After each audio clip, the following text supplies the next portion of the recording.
Parlement européen qui a autorisé de nouveaux OGM issus de nouvelles techniques génomiques en utilisant des gènes d'une même espèce afin de la rendre plus durable dans le temps, avec une entrée en vigueur prévue dans 2 ans. Pour Frank Sander, vice-président de la FNSEA, ce vote est une victoire. En fait, c'est bon pour tout le monde. C'est-à-dire qu'à un moment où la France elle est en train de perdre sa sécurité alimentaire, on aura le moyen aussi de rivaliser face aux importations, parce que cette nouvelle technique de croisement au sein même d'une espèce nous permettra quand même d'être, plus efficace. Et au vu du changement climatique, de la pression des insectes, des maladies, nous avons besoin de plus de recherche, de développement dans le domaine justement du végétal. Oui, donc bonjour, vous avez entendu donc Frank Sanders de l'Est de la France, vice-président de la FNSEA. Alors vous avez entendu rivaliser face aux importations, reprendre notre perte de sécurité alimentaire, il parle de souveraineté alimentaire, il parle de plus de recherche, donc il faut aller vers de nouveaux OGM pour répondre au changement climatique. Bon, alors ces gens-là qui dirigent l'agriculture depuis plusieurs décennies, ils nous emmènent toujours vers les mêmes schémas, produire plus, essayer de faire des gains de productivité, comme si qu'on avait besoin, on a tout ce qu'il faut, les éléments, on avait des vieilles variétés, on avait, enfin ce qu'on appelle les vieilles variétés, mais on a des cépages en vin, et on a des variétés dans les céréales, je pense au blé et même autres, résistantes aux maladies, on a tout ce qu'il faut. On nous a fait converger vers des semences, les 4 milliards d'euros de chiffre d'affaires de semences de l'industrie des semenciers en France chaque année, on nous a fait converger vers des variétés pour produire plus, pour qu'on fasse beaucoup d'hectares avec plus de production et qu'il nous reste moins d'argent, du travailler plus pour gagner moins. Donc ils continuent à prôner le système qui nous a menés dans le mur, vous avez entendu vous-même, rivaliser par rapport aux importations. Ben non, justement, ça n'existe pas. Il n'y a aucun pays dans le monde qui rivalise avec les importations, que ce soit en automobile, en agriculture ou dans le reste d'ailleurs. Donc, il faut parler d'un nouveau modèle, d'un prix de souveraineté nationale, adapter les cultures en fonction de nos conditions pédoclimatiques, monter l'irrigation, créer des réserves tampons où on en a besoin et irriguer pour justement avoir l'alimentation chez nous sur les territoires via l'élevage ou préserver les cultures céréalières pour notre propre pays. Mais monter des installations d'irrigation pour aller à l'exportation, justement, non, c'est une très très mauvaise idée. Et puis il faut replanter des haies autour des parcelles, voire même raménager des parcelles par bande de 5 ou 10 hectares. Et puis sur un nouveau projet, un nouveau programme avec un prix de souveraineté nationale, il faudra aussi, il y en aura besoin, on n'est pas obligé d'utiliser le mot remembrement, qui certains ont été faits de façon avec des saccages de haies et d'arbres importantes, il faut toujours un regroupement parcellaire. Ça, il y a des régions qui en ont besoin parce qu'elles n'ont pas été suffisamment regroupées et on se croise en tracteur sur les routes et on dépense de l'énergie et du temps pour rien. Ça fait partie du modèle à revoir. Parce qu'aujourd'hui, que se passe-t-il? Alors tout le monde dit la sécheresse, la sécheresse. C'est pas la sécheresse. Certes, oui, ça cogne, oui, certes, c'est sec, mais comme il n'y a pas de réserve, il n'y a pas de marge sur le produit, je pense notamment aux grandes cultures, parce que là on va plutôt parler des grandes cultures, avec la sécheresse, grandes cultures et les éleveurs, comme il n'y a pas de marge, faut au moins 1 000 euros par hectare pour arriver à amortir déjà les charges de fonctionnement de structure, sans parler du fermage et des impôts fonciers de la MSA. Je parle que de la mise en culture avec renouvellement de matériel.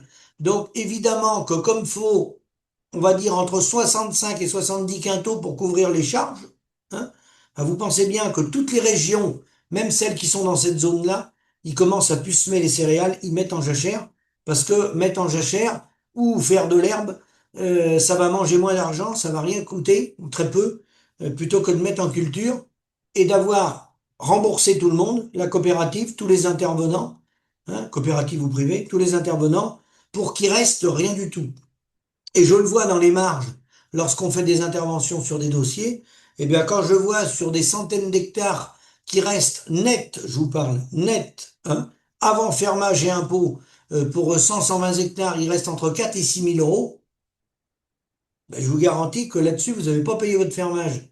vous n'avez pas payé la MSA, ben, c'est tout ça pour dire que c'est minable. Donc dans ces terres-là, il n'y a plus de solution. Il y a beaucoup de terres en France, malheureusement, où il n'y a plus de solution. Et pourquoi il n'y a plus de solution? Parce que le curseur du prix, il n'est pas là.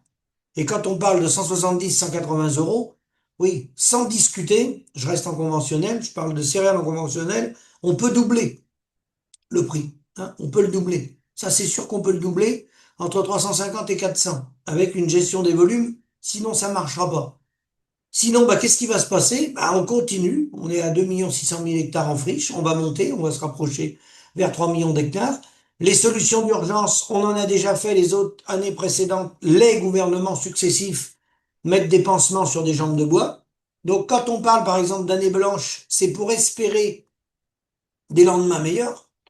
Mais des années blanches, sans changer la politique, sans changer le modèle économique, bah, on repousse d'une année. Hein. Sur le plan des bâtiments ou du matériel, je dirais même que ça s'aggrave, parce que le matériel, il vieillit d'une année, d'accord?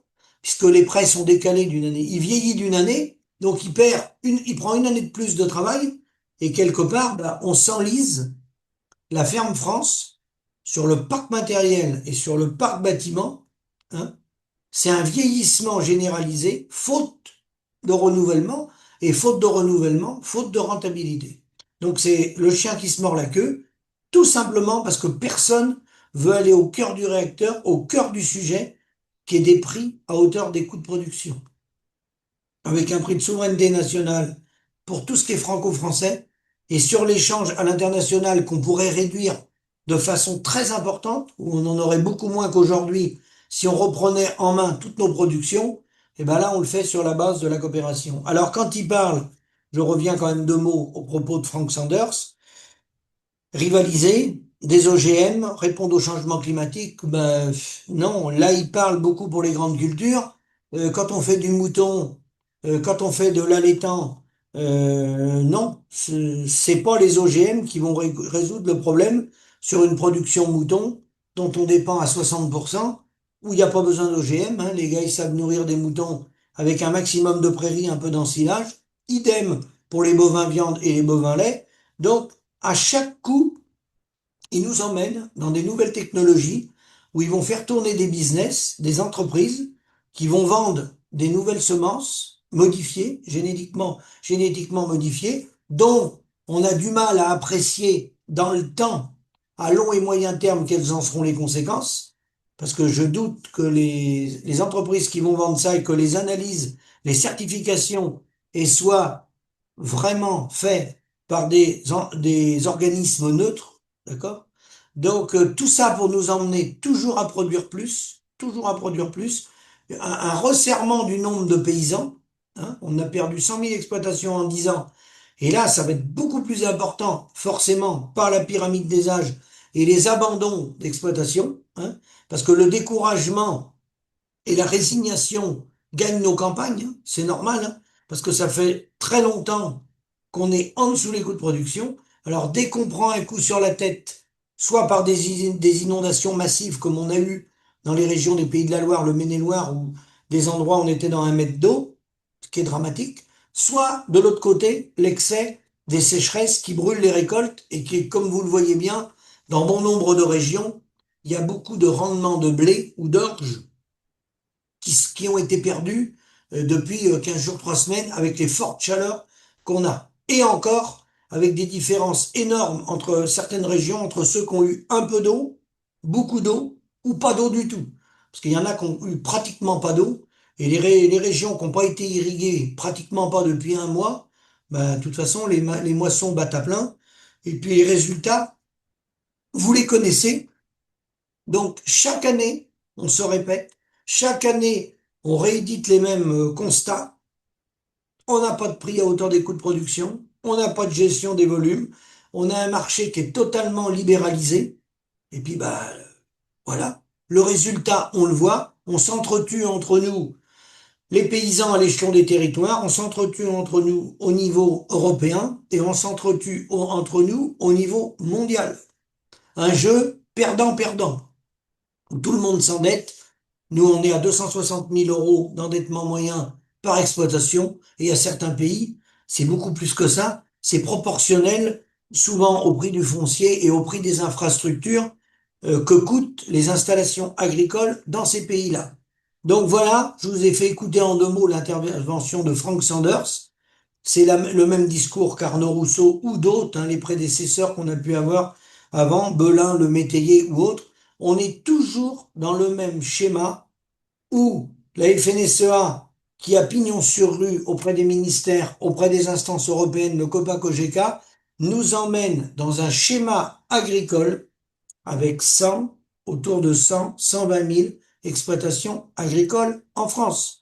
Et un ratio identique dans les autres pays. Un ratio très faible, je dirais autour de 0,2 à 0,6% de la population qui seront agriculteurs. Donc une véritable catastrophe, une perte d'emploi, une perte de nos territoires, de la vitalité de nos territoires. C'est tout l'inverse qu'il faut faire.